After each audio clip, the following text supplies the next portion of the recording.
विजय तिलक।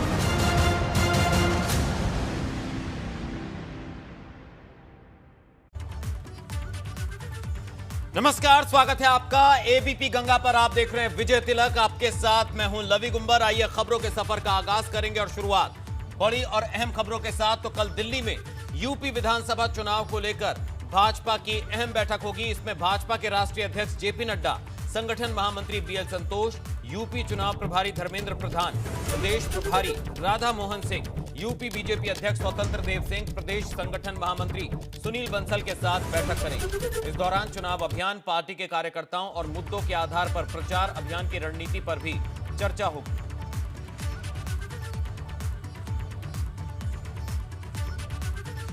कल दिल्ली में होगा यूपी चुनाव पर मंथन।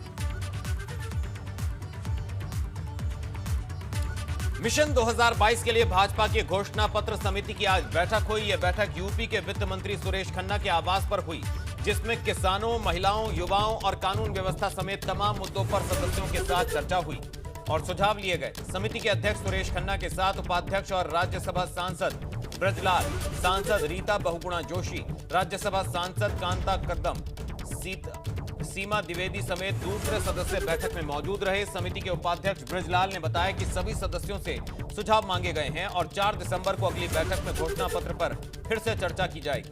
आपको बता दें कि भाजपा ने क्षेत्रीय संतुलन बनाने के साथ साथ अनुभवी लोगों को घोषणा पत्र बनाने की जिम्मेदारी सौंपी है। आज मैनिफेस्टो कमेटी की पहली बैठक थी।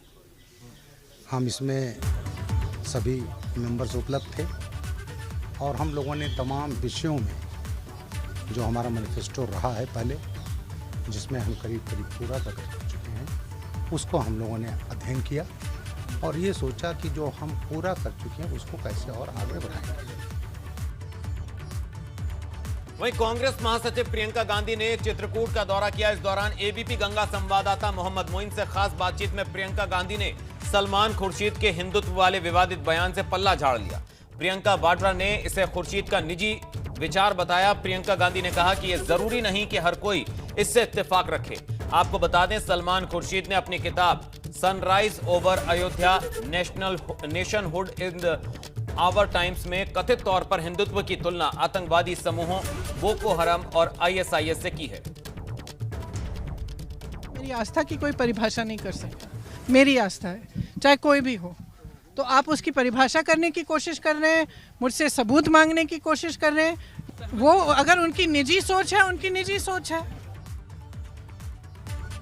वहीं कांग्रेस महासचिव प्रियंका गांधी वाड्रा ने चित्रकूट दौरे पर मंदिरों में दर्शन पूजन किया। इस दौरान प्रियंका नदी में नाव पर नजर आई। प्रियंका गांधी ने इस दौरान महिला शक्ति संवाद में 5000 से ज्यादा महिलाओं को संबोधित किया। प्रियंका गांधी ने कहा कि ज्यादा से ज्यादा महिलाओं को राजनीति में आना चाहिए, क्योंकि महिला ही महिला के लिए नीति बना सकती है। प्रियंका ने कहा, महिलाओं को आधी हिस्सेदारी मिलनी ही चाहिए।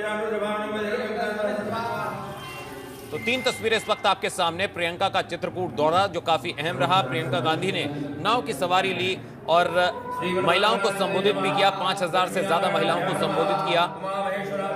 पूजा करने के साथ साथ प्रियंका गांधी ने महिला शक्ति को लेकर संबोधन किया।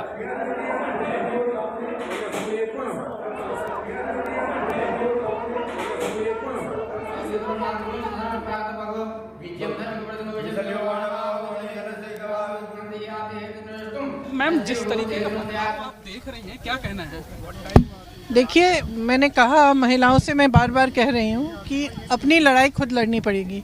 कोई आएगा नहीं लड़ने के लिए आपके लिए। तो महिला बदलाव ला सकती है, अपनी शक्ति को पहचाने। उत्तर प्रदेश में आधी आबादी महिलाएं हैं। अपनी शक्ति को अच्छी तरह से पहचाने, अपनी सक्षमता को पहचाने, तो ज़रूर बदलाव लाएंगी। और अगर बदलाव आएगा तो बदलाव उन्हीं के पक्ष में आएगा। महिलाओं के साथ बहुत अत्याचार होता है, बहुत संघर्ष करना पड़ता है उन्हें। चाहे आप आशा बहू देखें, आंगनवाड़ी की महिलाएं देखें, किसी भी स्फीयर में अगर आप महिलाओं को देखें तो आपको यही दिखेगा। अपने उद्घाटन से पहले से लेकर उद्घाटन हो जाने के बाद भी पूर्वांचल एक्सप्रेसवे यूपी की सियासत का सबसे बड़ा अखाड़ा बना हुआ है। आज बारी अखिलेश यादव की थी, जिन्होंने समाजवादी विजय यात्रा के चौथे चरण की शुरुआत गाजीपुर में पूर्वांचल एक्सप्रेसवे से की, जिसमें उनके नए राजनीतिक साथी ओपी राजभर भी शामिल हो गए। दोनों नेताओं ने सबसे पहले एक साथ रोड शो किया और फिर एक साथ ही भाजपा सरकार पर हमला भी बोला। अखिलेश यादव ने कहा 2022 में यूपी में बदलाव होकर रहेगा। यही नहीं, अखिलेश ने पूर्वांचल एक्सप्रेसवे को लेकर फिर से निशाना साधते हुए पूर्वांचल एक्सप्रेसवे की गुणवत्ता पर सवाल खड़े कर दिए। अखिलेश यादव ने कहा पूर्वांचल एक्सप्रेसवे समाजवादी पार्टी का सपना था, इसीलिए सपा सरकार बनने पर इसे और सुविधाजनक बनाया जाएगा।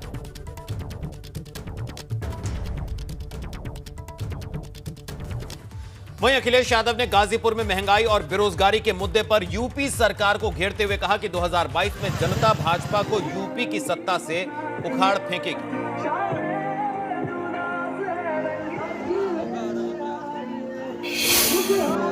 आप मिल गए अखिलेश जी। ये गाजीपुर की धरती हमारे वीरों की धरती है, हमारे बहादुर लोगों की धरती है। ये गाजीपुर की धरती बलिदानी धरती है। ये गाजीपुर की पावन धरती को और मैं आप सब लोगों को प्रणाम कर करके भरोसा दिलाता हूं कि आने वाले समय में उत्तर प्रदेश में परिवर्तन होगा, बदलाव होगा और जहां अमन चैन होगा, बदलाव अमन चैन के लिए और 22 में बदलाव होके रहेगा। इस तरीके से लोग महंगाई से परेशान हैं, बेरोजगारी से परेशान हैं। इस हमारी तो भोली भाली जनता ने, भावुक जनता ने भारतीय जनता पार्टी का समर्थन किया, लेकिन भावुक जनता के साथ भारतीय जनता पार्टी ने धोखा देने का काम किया है।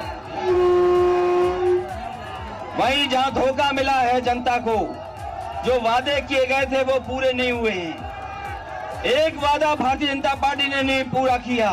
आज भी शिलान्यास कर रहे हैं, समाजवादियों के काम का उद्घाटन कर रहे हैं। समाजवादी पार्टी की सरकार में जो काम हुए थे वो भी आज पूरे नहीं कर पा रहे हैं। ये नाम बदलने वाली सरकार को हम सब मिल करके बदलने का काम करेंगे। तो गाजीपुर में आज अखिलेश यादव के साथ सुहेलदेव भारतीय समाज पार्टी के अध्यक्ष ओपी राजभर भी मौजूद थे, जिन्होंने भाजपा के खिलाफ एक नया नारा गढ़ते हुए कहा कि यूपी में भाजपा की जीत के दरवाजे बंद हो चुके हैं। जब तक भाजपा की विदाई नहीं तब तक कोई ढिलाई नहीं। जब तक भाजपा की विदाई नहीं तब तक कोई ढिलाई नहीं। ये नारा आज से चालू करो। इस देश में रहने वाले आहिर गलेरी कुंभी कोयरी भारत चमार मुसा धोबी खटीक पासी केवट बिंदमला जो दुनिया अंसारी शेख सैयद पठान चौहान ठाकुर ब्राह्मण बनिया लाला वो खबर भूमियार बियार नाई, सभी लोग तैयारी करो। ओम प्रकाश राजभर भारतीय जनता पार्टी का दरवाजा बंद कर दिया हूं, अब वो खुलने वाला नहीं है साथी। तो यूपी विधानसभा चुनाव से पहले अब तक अखिलेश यादव ही दूसरे दलों में सबसे ज्यादा सेंधमारी करते नजर आ रहे हैं। पिछले कुछ दिनों में भाजपा और बसपा के कई विधायकों और नेताओं को अखिलेश यादव ने सपा में शामिल किया है, लेकिन आज बारी भाजपा की थी। आज समाजवादी पार्टी के 4 विधान परिषद सदस्यों ने एक साथ सपा को छोड़ दिया और भाजपा में शामिल हो गए। यूपी भाजपा अध्यक्ष स्वतंत्र देव सिंह और डिप्टी सीएम केशव प्रसाद मौर्य और डॉक्टर दिनेश शर्मा की मौजूदगी में इन चारों विधान परिषद सदस्यों ने भाजपा की सदस्यता ली। सपा एमएलसी रमन निरंजन, पूर्व चंद्रशेखर के पौत्र और पूर्व पीएम चंद्रशेखर के पौत्र और रविशंकर उर्फ पप्पू भैया, नरेंद्र भाटी भाजपा और सीपी चंद्र ने भाजपा की सदस्यता ली, जिसे अखिलेश यादव के लिए बड़ा झटका माना जा रहा है। आज नींद नहीं आएगी अखिलेश यादव।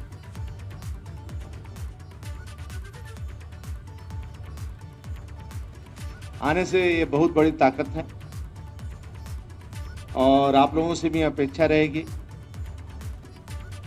कि जो आपके मित्र मंडली है, आप सपा से एक एक को चुन कर सेक्टर से लेकर ऊपर तक के कार्यकर्ता जो भी आपके वहां पर रहते हैं, वह सभी लोग बीजेपी से जुड़ जाएं।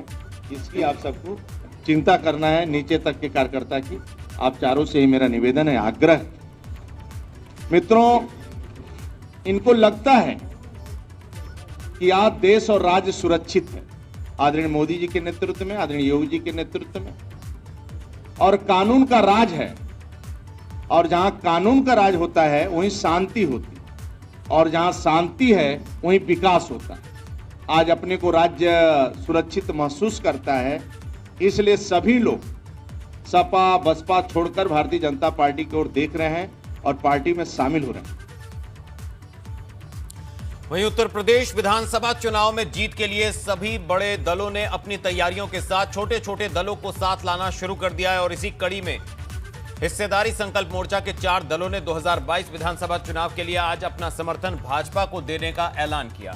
आज लखनऊ में यूपी भाजपा अध्यक्ष स्वतंत्र देव सिंह ने इन 4 दलों प्रगतिशील समाज पार्टी, सामाजिक न्याय नवलोक पार्टी, राष्ट्रीय जलवंशी क्रांति दल और मानव क्रांति पार्टी के नेताओं के साथ साझा प्रेस कॉन्फ्रेंस की और सभी 4 दलों के साथ गठबंधन का ऐलान किया। इसके पहले भी हिस्सेदारी मोर्चा के 7 दल भाजपा को समर्थन देने का ऐलान कर चुके हैं।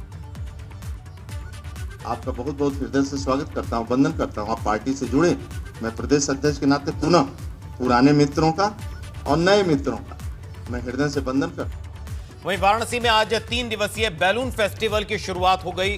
देव दीपावली के पहले 3 दिवसीय बैलून फेस्टिवल में 1000 फीट तक एयर बैलून उड़ाए जा रहे हैं। काशी आने वाले पर्यटक और श्रद्धालु इस एयर बैलून पर बैठे रहे हैं। पर्यटन विभाग की ओर से ये बैलून उड़ाए जा रहे हैं और एक बार उड़ान का शुल्क 500 रुपए रखा गया है। एक बैलून पर 30 लोग सवार हो सकते हैं जो काशी की छटा को आसमान से निहार सकेंगे। इसे उड़ाने के लिए 8 पायलट हैं और इसका टिकट सांस्कृतिक संकुल से मिलेगा। माना जा रहा है कि इससे पर्यटन को नई धार और रफ्तार मिलेगी।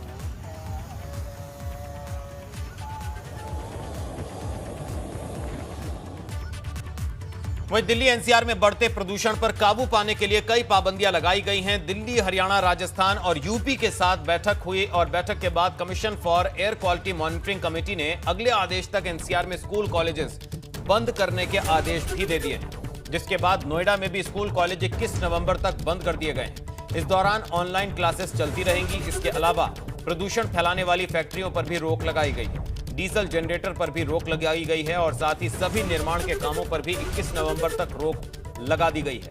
इस दौरान सिर्फ इमरजेंसी सेवाएं जारी रहेंगी। वहीं दिल्ली की सीमा में 21 नवंबर तक ट्रकों के प्रवेश पर भी रोक लगी है। यहां सिर्फ जरूरी चीजों की सप्लाई के लिए ही ट्रकों को अनुमति दी जाएगी। वहीं कहा गया है कि स्मॉग गन सुचारू रूप से काम करे, इसे प्रशासन सुनिश्चित करे। एनसीआर क्षेत्र में वायु प्रदूषण को देखते हुए जो सक्षम प्राधिकारी द्वारा निर्णय लिया गया है, उसमें Uttar Pradesh pollution control board द्वारा भी निर्देश दिया गया है। उसके क्रम में जनपद के समस्त शैक्षणिक संस्थानों, स्कूल हो, कॉलेज हो, समस्त एजुकेशनल इंस्टीट्यूशंस को अग्रिम आदेश तक बंद किया जाता है। Online mode of teaching, online से जो शिक्षण देने की प्रक्रिया है वो चालू रहेगी। नोएडा के sector 16A green belt area में केंद्रीय मंत्री महेंद्र नाथ पांडे ने स्मॉग टावर का उद्घाटन किया। इससे नोएडा के लोगों को प्रदूषण और जहरीली हवा से राहत मिलेगी। महेंद्र नाथ पांडे ने कहा कि यह टावर ट्रायल के रूप में लगाया गया है और अगर इसका रिजल्ट अच्छा रहा तो नोएडा और गाजियाबाद के दूसरे इलाकों में भी ये टावर लगाए जाएंगे, जिससे लोगों को शुद्ध हवा मिल सके। इस स्मॉग टावर को PHEL ने खुद डिजाइन किया है और इस टावर को बनाने में करीब 37 लाख रुपए का खर्च आया है। ये टावर करीब 20 मीटर ऊंचा है और इसका व्यास करीब 4.5 मीटर है। ये टावर करीब 1 वर्ग किलोमीटर तक की दूषित हवा को शुद्ध हवा में तब्दील करेगा। लगभग 1 किलोमीटर के दायरे की ये गंदी हवा खींचेगा और उसको परिष्कृत करके ऊपर छोड़ेगा।